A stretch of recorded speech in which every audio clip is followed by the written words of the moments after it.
যেতিয়া বন্ধু বান্ধৱীসকল জ্যেষ্ঠজন কোনো এটা কাম কৰাৰ পিছত খুব গৰম উঠে বা ভাগৰ লাগে তেতিয়া নেমু চৰ্বত এগিলাচ এনেকৈ কোনোবাই যদি যতনাই দিয়ে বহুত ভাল লাগে। মায়ে মোৰ কষ্টটো বুজি নেমু চৰ্বত এগিলাচ ধুনীয়াকৈ মানে একদম নিমখ চেনি ধুনীয়া জোখত কৰি একদম ইমান সোৱাদ হয় নহয় মায়ে বনালে মানে নেমু চৰ্বত গিলাচ খাই ল'লোঁ। কি হয় জানে ৰাইজ, মোৰ কাম মই যিবোৰ কাম কৰোঁ এই কামবোৰ বেলেগে ভাল নাপায় আচলতে, আৰু আনৰ কামবোৰ মই ইমান ভাল নাপাওঁ আচলতে। আনে মোৰ দৰে কিছুমান কাম নকৰে। টিউবৱেল মাৰি ল'লোঁ, দেখিছে নহয় আজিকালি বহুতে টিউবৱেল নেমাৰে, নাদৰ পানী নুতুলে, নদীলৈ নাযায় কাপোৰ ধুবলৈ। বহুত আজিকালি এইবোৰ হেৰাই গৈছে আমাৰ সমাজৰ পৰা। বিশেষকৈ ৰঙা মাটি দি মানে মজিয়া মচা বা ঘৰ মচা এই কামটো যে একেবাৰে নাইকিয়া হৈ গৈছে। মই বাৰীয়ে মাটি খান্দি পিনি এনেকৈ শুকুৱাই থওঁ, আৰু ৰঙা মাটি বহুত ধুনীয়া হয়, আৰু ইয়াত পানী দিয়াৰ লগে লগে একদম ভেকে একদম মানে গলি যায় আৰু মচি ইমান ভাল লাগে। মই টেগাৰী এখন ল'লোঁ প্লাষ্টিকৰ। এই টেগাৰীখনৰ আমাৰ বয়স প্ৰায় এতিয়া 13-14 চনৰ পৰা আজি প্ৰায় বহুত বছৰ হৈ গৈছে এই টেগাৰীখন। কিন্তু দেই মানে টিঙৰ টেগাৰীতকৈ প্লাষ্টিক টেগাৰীখন মানে ফাইবাৰ টাইপৰ, কোমল হয়, মানে হালকা টাইপৰ, বহুত ভাল হয়। আৰু ঠাই মোচাখন দেখিছেনে, মই ধুনীয়াকৈ ধুই থওঁ। ঠাই মচাৰ পিছত মানে ধুনীয়াকৈ মই ধুই থওঁ। আৰু ইয়াতে দেখিছেনে মাটি লদাবোৰ দিছোঁ, মানে দলি দলি মাটি লদা, আৰু মানে ইমান ধুনীয়া মানে শুকাই আছে। ইয়াত পানী দিয়াৰ লগে লগে একদম জৰকে একদম গলি যাব, আৰু মচি ইমানেই ভাল লাগে নহয়। দেখিছে অলপ অলপ সেউজীয়া পৰিছে আমাৰ ঘৰটো, মানে মজিয়াখন মানে পাকঘৰ এতিয়া ধুনীয়াকৈ মচিম। আৰু গম পাইছেনে আমাৰ এটা ডাঙৰ কথা কি হৈছে ৰাইজসকল, আমাৰ বিশেষকৈ আজিকালি টাইলছ বা পকাবোৰ আমি ষ্টিক দি মচোঁ। আমি যদি হাউলি পিনি মচোঁ তেতিয়া আমাৰ পেটৰ চৰ্বিটো কমে। আপোনালোকে জানে নাই নাজানো, আৰু মই বেছি কোৱা নাই, এইটো চিৰন্তন সত্য কথা কৈছোঁ। আজিকালি মানুহে কি কৰে, মই কাৰো নাম নলওঁ, আজিকালি মানুহে এনেকৈ ঘৰ মচাটো একেবাৰে এৰি দিছে। পকা মচা, ঘৰ মচা বা ঠাই মচাটো একেবাৰে এৰি দিছে। কিন্তু এইখিনি কৰিব লাগে।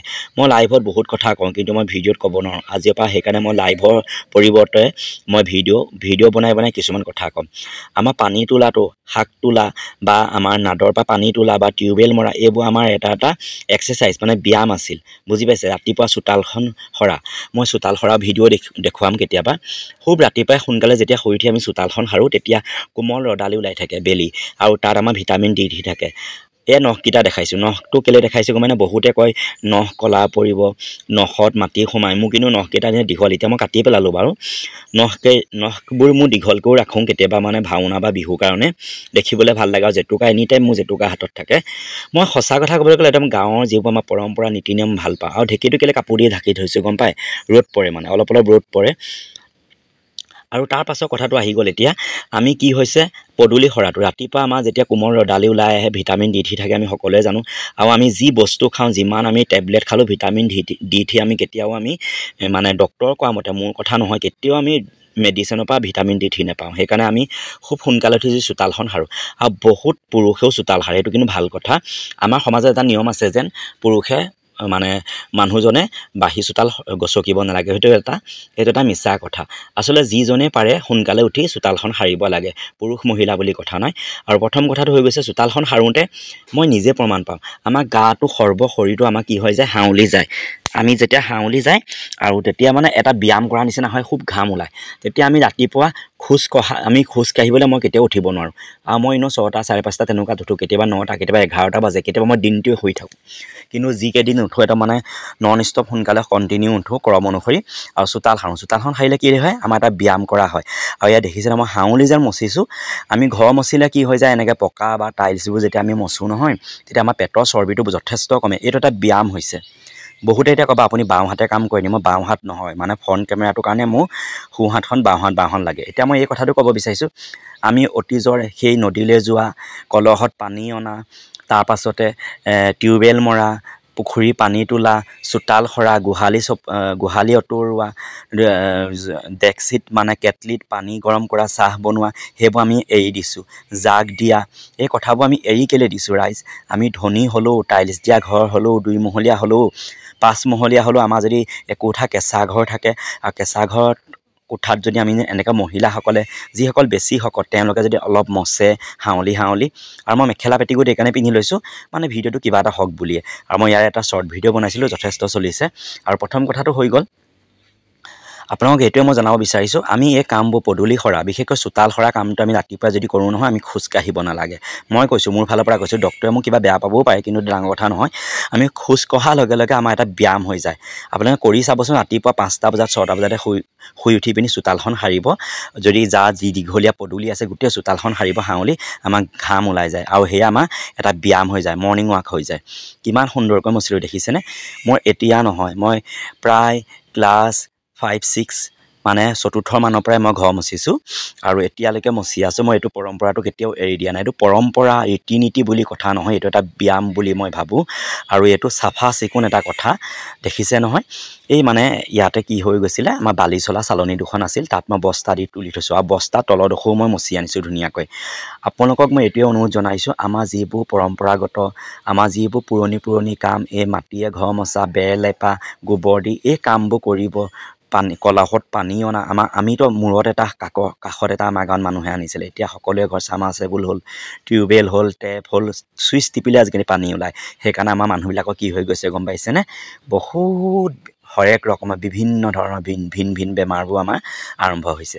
আপোনালোকক মই বেছি কথা কোৱা হ'ব, মই লাইভত সদায় এনেকুৱা কথাবোৰে আলোচনা কৰোঁ যিবোৰ আমাৰ সমাজলৈ কিবা এটা ভাল বাৰ্তা যায়। আপোনালোকে এই কথাখিনি ক'বলৈ পাই মই বৰ ভাল পাইছোঁ, বৰ মনটোও ভাল লাগিছে। মোৰ ভিডিঅ' নচলিলেও কিন্তু আপোনালোকলৈ এনেকুৱা বাৰ্তা দি যাম, অন্ততঃ মোক 30জনো মোৰ ভিডিঅ' চালে মই তাতে সন্তুষ্ট হয়। বিশেষকৈ এতিয়া ঢেঁকীটোত বহুতে মই চাওঁ তিলপিঠা কেইটাও বিহুত নবনায়। জুইশালৰ কথা নকওঁৱেই, গেছত বনায়। সেইটো বা নিজৰ সুবিধা অনুসৰি, কাৰোবাৰ ঘৰত খৰিও নাথাকিব পাৰে, খৰি বিশেষকৈ মানে ঢেঁকী দিব নোৱাৰে। মই বহুত মানুহ চাওঁ এই ঢেঁকী দিব নোৱাৰোঁ। আমাৰ ঢেঁকীটোতো নাহৰ কাঠৰ হয় আৰু যথেষ্ট গধুৰ। আপোনালোকে মোক যদি দিনটো কয়, মই দিনটো ঢেঁকী দিব পাৰোঁ, আৰু মই সঁচা কথা ক'বলৈ গ'লে সেইকাৰণে মোৰ স্বাস্থ্যটো আজি সুস্থ। মোৰ কঁকাল বিষটো হয়, মানে মই ধান দাওঁতে হাউলি বা মাটি ৰুওঁতে হাউলোঁ, সেইকাৰণে মোৰ অকণমান কঁকাল বিষ হয়, আৰু মই প্ৰায় হাওলা কামেই কৰোঁ। কঁকাল বিষটো কি কাৰণে হয় নাজানো, কিজানি মোৰ পাথৰো থাকিব পেটত। আজিলৈকে কিন্তু প্ৰমাণ পোৱা নাই, বমি হোৱা নাই বা পেট বিষ হৈ পিনি। আচলতে পাথৰ থাকিলে পেটটো বিষায় আৰু মানে বমি হয় বুলি জানো, গ'ল্ড ব্লাডাৰ। কিন্তু যদি কিডনী ষ্ট'ন হৈ আছে মই নাজানো। আৰু আপোনালোকৰ ইয়াৰ আগত এটা মই পচলা ভিডিঅ' দিছিলোঁ যোৱাকালি কোনেও নাচালে বাৰু, 40টা মানুহে ভিউজ পালোঁ, একো ডাঙৰ কথা নহয়।